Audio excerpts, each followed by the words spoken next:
Hello and welcome to study together online. Study together online channel में आप सभी ज्ञान पिपासु दोस्तों का स्वागत है, अभिनंदन है।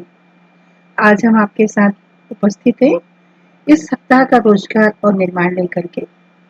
हम सब जानते हैं कि मध्य प्रदेश की विभिन्न परीक्षाओं में रोजगार और निर्माण में से काफी महत्वपूर्ण और ऑथेंटिक जानकारी पूछी जाती है, परंतु 16 या 24 पृष्ठ के इस पेपर में सभी पृष्ठों पर आपकी काम की इंफॉर्मेशन हो ऐसा जरूरी नहीं है।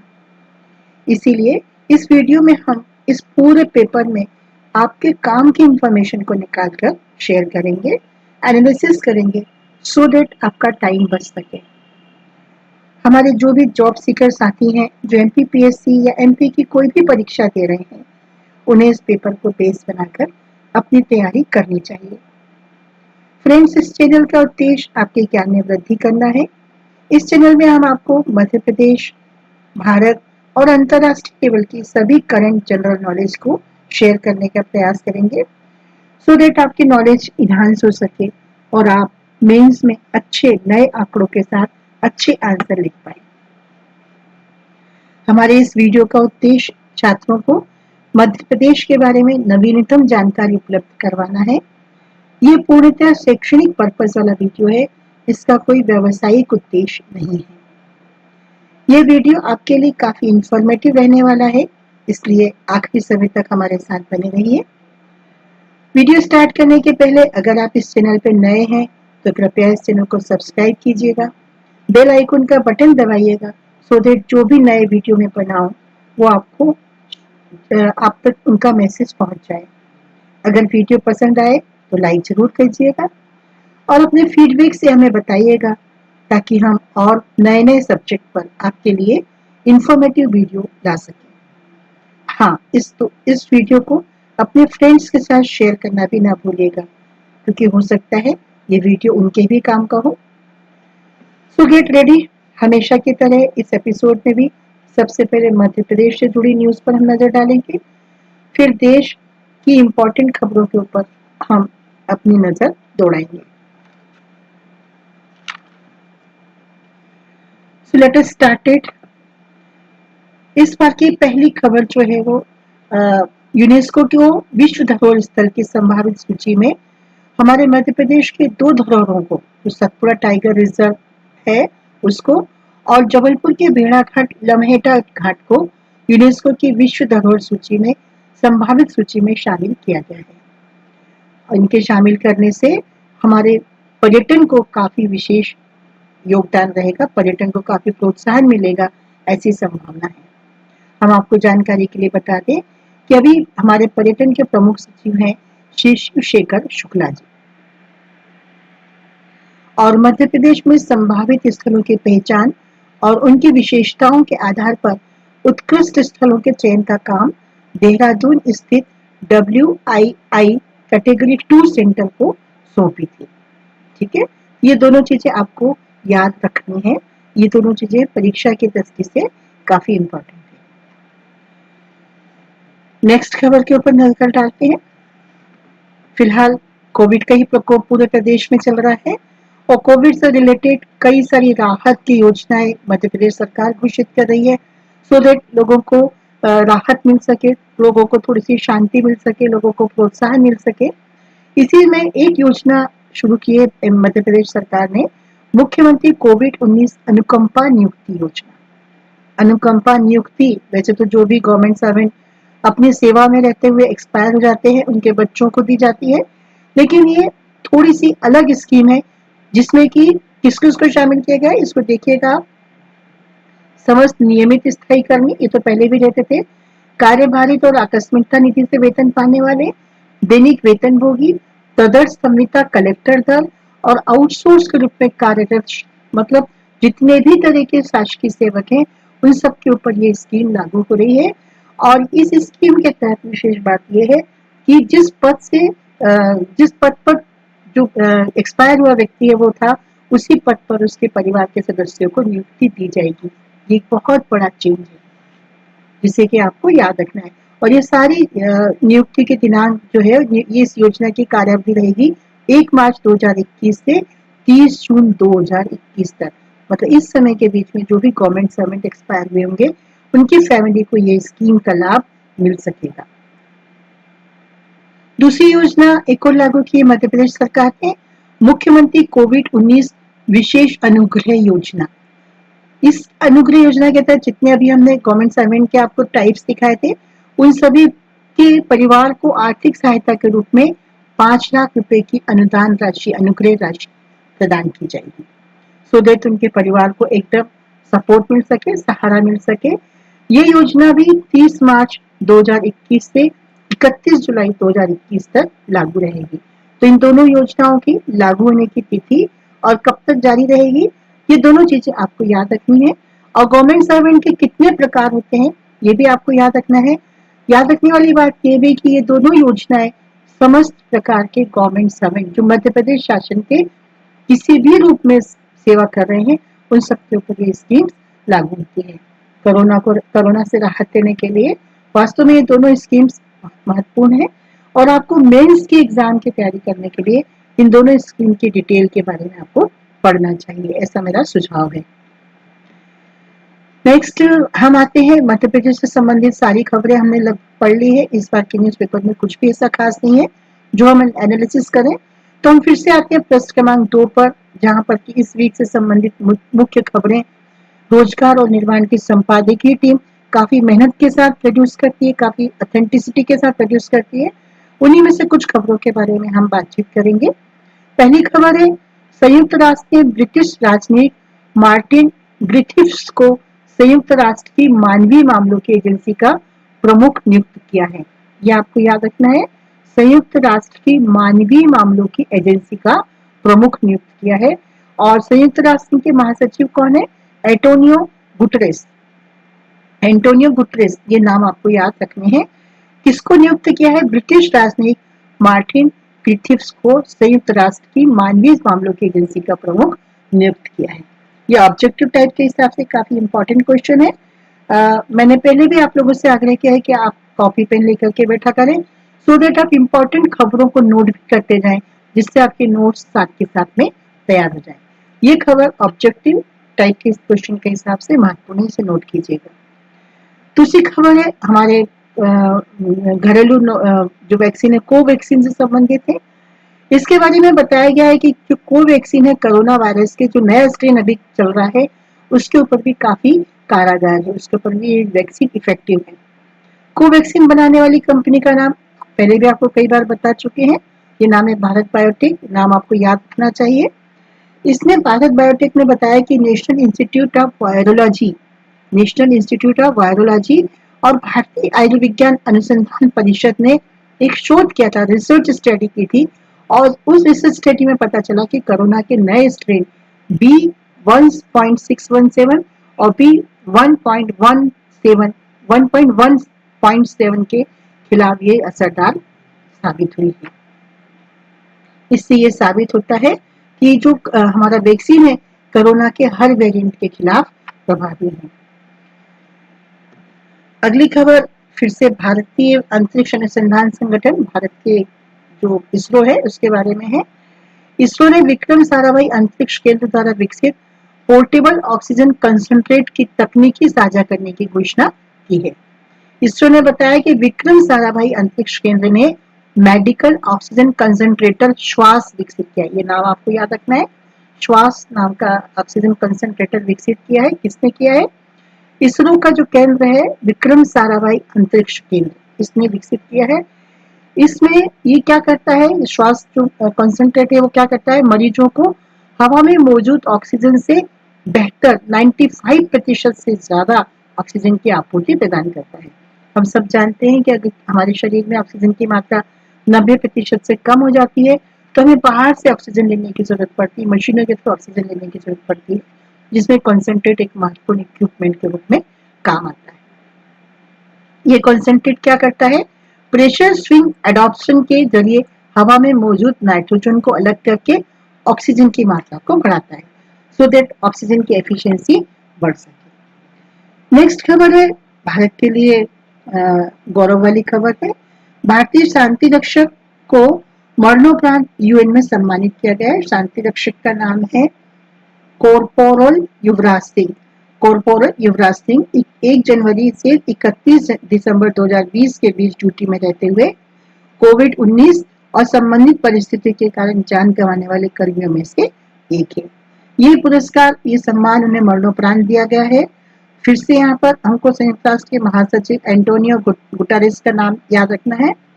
और उन्होंने कौन सा सम्मान दिया है? संयुक्त राष्ट्र वार्षिक स्मारक सेवा 2021 से हमारे कॉर्पोरल युवराज सिंह को सम्मानित किया है। भारतीय शांति रक्षक थे ये, है ना। अगली खबर, ये वाले पे हम जो अगला न्यूज़पेपर का पन्ना पढ़ते हैं जिसमें कि इवेंट्स या व्यक्तियों के बारे में विशेष रूप से बताया जाता है। तो इसमें कई सारे लोगों को हमने कोरोना के काल में खो दिया है, उनके बारे में इंफॉर्मेशन है। कई बार एग्जाम में खासतौर से ऑब्जेक्टिव टाइप क्वेश्चन के रूप में इनके बारे में पूछा जाता है। इनको कौन से पुरस्कार मिले, कौन से व्यक्ति था, किससे रिलेटेड व्यक्ति था, तो उसके अंदाज से, उसके हिसाब से आपको इन सब चीजों के बारे में जानकारी याद रखना चाहिए। तो सबसे पहले हम पढ़ते हैं संगीत निर्देशक वनराज भाटिया के बारे में। वनराज भाटिया ने टेलीविजन शो कई सारे किए हैं, फिल्मों में भी काम किया है और इनका मुख्य टेलीविजन शो था भारत एक खोज और तमस। भारत एक खोज और तमस, इसमें इन्होंने काम किया था और कई सारे इन्होंने राष्ट्रीय पुरस्कार विजेता हैं ये और दिग्गज संगीत निर्देशक हैं। दूसरे व्यक्ति हैं 1980 की गोल्ड मेडलिस्ट हॉकी टीम के सदस्य कौशिक और पॉल, इन दोनों का निधन हो गया है। 1980 में मास्को ओलंपिक की गोल्ड मेडलिस्ट भारतीय हॉकी टीम के सदस्य, भारत की टीम ने 1980 के मास्को ओलंपिक में गोल्ड कप जीता था। उसकी टीम के सदस्य थे 66 वर्ष के एम के कौशिक और 60 वर्षीय रविंदर पाल, इन दोनों का निधन हो गया है। कौशिक को 1998 में अर्जुन अवार्ड और 2002 में द्रोणाचार्य अवार्ड से भी नवाजा गया था। दोनों चीजें आपको याद रखनी चाहिए। कौशिक जो है भारतीय हॉकी पुरुष और महिला टीम के कोच भी रहे हैं। ये इंफॉर्मेशन आपके लिए काफी महत्वपूर्ण है, इसे आप नोट डाउन करते चलिए दोस्तों। अगली खबर है फुटबॉलर फ्रेंको का निधन। 1962 में एशियन गेम्स में फुटबॉल का गोल्ड मेडल जीतने वाली भारतीय टीम का वो हिस्सा रहे हैं और इनका 84 वर्ष में निधन हुआ है। फ्रेंको ने भारत की तरफ से 26 मैच खेले थे। वे 1960 में रोम ओलंपिक में भी भारतीय टीम का हिस्सा रहे हैं। अगली खबर हॉकी से संबंधित है। हॉकी के एम्पायर सोढी जी का भी निधन हो गया है और इन्होंने 1988 में लखनऊ में इंदिरा गांधी अंतर्राष्ट्रीय हॉकी गोल्ड कप में वे अधिकारी थे। चलिए नेक्स्ट खबर के ऊपर फटाफट निगाह दौड़ाते हैं। नेक्स्ट खबर जो है स्पोर्ट्स से रिलेटेड है और इटालियन ओपन से रिलेटेड है। नडाल ने 10वीं बार इटालियन ओपन का टेनिस टूर्नामेंट का पुरुष एकल वर्ग का खिताब जीत लिया है। ये टूर्नामेंट इन्होंने 10वीं बार जीता है और इस बार फाइनल में इन्होंने किसको हराया? नंबर के नोवाक जोकोविच को हराया है। राफेल नडाल के बारे में काफी सारी इंफॉर्मेशन दी हुई है, ये आपकी इंफॉर्मेशन याद करने लायक है, इसको आप नोट कर लीजिएगा, स्क्रीनशॉट ले लीजिए, उसको नोट कर लीजिए। राफेल नडाल 12 बार इटालियन ओपन के फाइनल में पहुंचे हैं, इनमें से इन्होंने 10 बार विजय हासिल की है। नडाल के बाद जोकोविच, जिनको नडाल ने भी हराया, जोकोविच ने 5 बार ये कप जीता है, इटालियन ओपन कप। ये नडाल के टेनिस करियर का 36वां एटीपी मास्टर्स 1000 खिताब है। ये इस सीजन में स्वेतिक का दूसरा खिताब है। इस जीत के साथ स्वेतिक WTA रैंकिंग में शीर्ष 10 पर पहुंच गई है।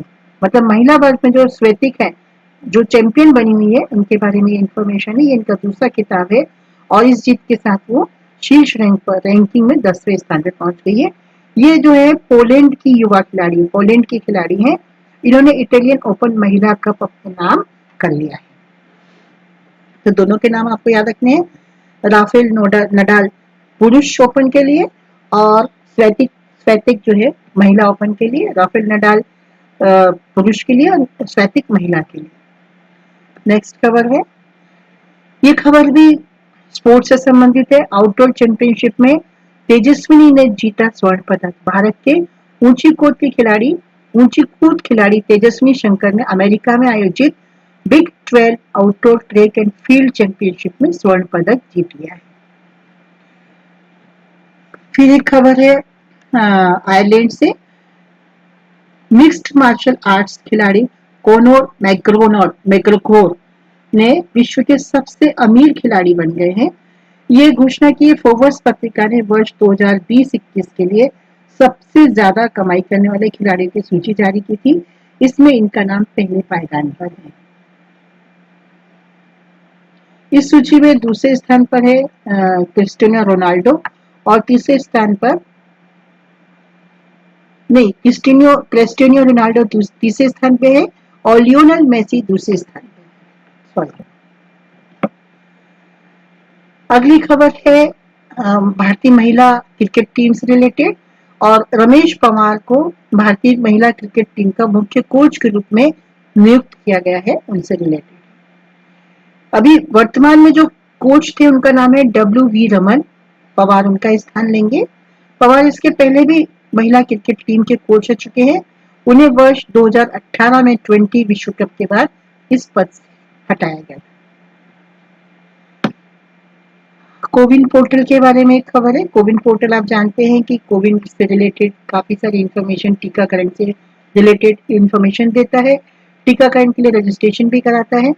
अभी तक ये पोर्टल अंग्रेजी में शुरू था, लेकिन अब ये हिंदी सहित 14 क्षेत्रीय भाषाओं में भी उपलब्ध होगा। फिर से स्पोर्ट्स, हम सब जानते हैं कि स्पोर्ट्स से रिलेटेड काफी सारे क्वेश्चन पूछे जाते हैं एग्जाम में और स्पोर्ट्स हमारी जिंदगी का बहुत बड़ा हिस्सा, अच्छा हिस्सा होता है। तो स्पोर्ट्स से रिलेटेड काफी सारी खबरें हम कवर करते हैं। ये खबर है महिला चैंपियंस लीग से रिलेटेड और बार्सिलोना की जो टीम है वो पहली बार इसकी चैंपियन बनी है। स्पेनिश फुटबॉल क्लब बार्सिलोना की महिला फुटबॉल टीम ने चैंपियंस लीग फुटबॉल टूर्नामेंट जीत लिया है। यह जीत उन्होंने पहली बार हासिल की है। बार्सिलोना स्पेन का, देखो बार्सिलोना के बारे में इंफॉर्मेशन यहाँ पर है। बार्सिलोना स्पेन का पहला क्लब है जिसने महिला चैंपियंस लीग का खिताब जीता है। बार्सिलोना पहला ऐसा क्लब है जिसकी पुरुष और महिला दोनों टीमों ने चैंपियंस लीग पर कब्जा किया है। इस वर्ष बार्सिलोना की पुरुष टीम चैंपियंस लीग की खिताबी दौड़ से बाहर हो गई है। चलिए अब बारी है आज के मोटिवेशनल कोट की। दोस्तों, हमारा ये उद्देश्य है कि आप सब एग्जाम के प्रति अपना सकारात्मक रुख अपनाते रहें, हमेशा एग्जाम के लिए मोटिवेट होते रहें, आपको किसी प्रकार की परेशानी, हताशा, दुख, तकलीफ का सामना न करना पड़े। इसके लिए हमारी कोशिश रहती है कि कुछ ऐसे आपको कोट्स हम आपको करवाएं, कुछ ऐसे मोटिवेशनल कोट दें जो उससे कि आप हमेशा इंस्पिरेशन लेते रहें, प्रेरणा लेते रहें। इस बार का हमारा कोट है, सफलता हमारा परिचय, सफलता हमारा परिचय दुनिया को खुद करवाती है। अगर हम सफल हैं तो हमारा परिचय दुनिया को करवा देगी और असफलता हमें दुनिया का परिचय करवाती है। असफलता हमें दुनिया का परिचय करवाती है। असफल होने पे असफलता में बताती है कि दुनिया हमारे साथ कैसा बिहेव करती है, तो हमें पता चलता है दुनिया का। तो हमें असफलता का तो सामना नहीं करना है, हमें हमेशा सफल रहना है और हम सफल रहेंगे तो सफलता खुद हमारा परिचय ऊपर के दुनिया को कराएगी और दुनिया हमें हाथों हाथ देगी। मुझे उम्मीद है कि आप इससे मोटिवेट होंगे। हाँ, अब वक्त है पिछले बार की क्विज के आंसर का। हमने आपको क्विज के लिए 5 क्वेश्चन दिए थे और पांचों क्वेश्चन जो है रोजगार निर्माण की लिंक भी हमने आपको दी थी। रोजगार निर्माण में पिछले वीक के रोजगार निर्माण में इन सबके आंसर थे। चलिए हम इसको डिस्कस कर लेते हैं। पहला प्रश्न था हमारा, स्पुतनिक बी के नमूनों को किस प्रदेश की लैब में जांच के लिए भेजा गया। स्पुतनिक बी वैक्सीनेशन है, इसकी नमूनों को हमने किस प्रदेश में जांच के लिए भेजा है, ये हमारा क्वेश्चन था। तो आंसर है हिमाचल प्रदेश कमाली स्थित लैब में हमने इनकी जांच के लिए भेजा है। अगला हमारा प्रश्न है, G7 की बैठक कहाँ होने वाली है। तो G7 की बैठक ब्रिटेन में होने वाली है और ये भी आभासी रहेगी, मतलब वर्चुअल रहेगी, फेस टू फेस मीटिंग नहीं होगी। क्वाड गठबंधन किन देशों के बीच में है। तो क्वाड गठबंधन है भारत, अमेरिका, ऑस्ट्रेलिया, जापान के बीच में और चीन इसका काफी विरोध कर रहा है इस क्वाड गठबंधन का, इसलिए ये अभी न्यूज में आया। अगला हमारा प्रश्न है दोस्तों, ऑक्सी केयर सिस्टम कौन तैयार कर रहा है। तो ऑक्सी केयर सिस्टम रक्षा अनुसंधान विकास संगठन DRDO तैयार कर रहा है। और सबसे लास्ट में हमने आपसे पूछा था, कहानीकार रघु जोशी जिनका हाल ही में निधन हुआ है, वो किस स्थान से संबंधित है? तो उनका स्थान है इंदौर, जो कि मध्य प्रदेश में स्थित है। चलिए फटाफट इस वीक के क्वेश्चन नोट कीजिएगा। मुझे उम्मीद है कि आप रोजगार निर्माण बहुत अच्छे से पढ़ेंगे और इस वीक के जो क्वेश्चन हैं उनके आंसर मुझे डिस्क्रिप्शन बॉक्स में लिख करके भेजेंगे। पहला क्वेश्चन मैं आपको पढ़ देती हूँ। पुणे की किस कंपनी ने कोरोना के घर में ही जांच करने की किट तैयार की है? कोरोना की जांच आजकल घर में भी होना पॉसिबल होने लगी है, तो ये किसी पुणे की कंपनी ने किट तैयार की है, हमें उसका नाम बताना है। दूसरा प्रश्न है, किस यूरोपीय देश में हाल ही में बर्फ की चादर पिघलने लगी है? अभी गर्मी पड़ने लगी बहुत ज्यादा, तो कौन से यूरोपीय देश में बर्फ की चादर पिघलने लगी है जिसके कारण पर्यावरण को खतरा पैदा हो रहा है? अगला तीसरा प्रश्न है, किस व्यक्ति को हाल ही में लंदन में डिप्टी मेयर बिजनेस नियुक्त किया गया है? किस व्यक्ति को हाल ही में लंदन में डिप्टी मेयर बिजनेस नियुक्त किया गया है? इसके बाद प्रश्न है, आईसीसी ने हाल ही में कौन सा नया पुरस्कार प्रारंभ किया है? आईसीसी ने हाल ही में कौन सा नया पुरस्कार प्रारंभ किया है? और सबसे लास्ट में प्रश्न है महिला रग्बी को लेकर के। महिला रग्बी विश्व कप किस वर्ष होगा? महिला रग्बी विश्व कप किस वर्ष होगा? इन्हीं के साथ ही हम आपसे अलविदा लेते हैं। फ्रेंड्स, अगर आपको वीडियो अच्छा लगा तो आप कमेंट्स बॉक्स में लिख करके हमें बताइएगा कि और किस तरह के वीडियो आप चाहते हैं। इसे लाइक, शेयर और सब्सक्राइब जरूर कीजिएगा। हम फिर से आपके साथ उपस्थित होंगे एक नए वीडियो के साथ, रोजगार समाचार, रोजगार निर्माण और जॉब एनालिसिस के साथ आपके साथ फिर से उपस्थित होंगे। तब तक के लिए अलविदा। घर में रहिए, स्वस्थ रहिए, सुखी रहिए।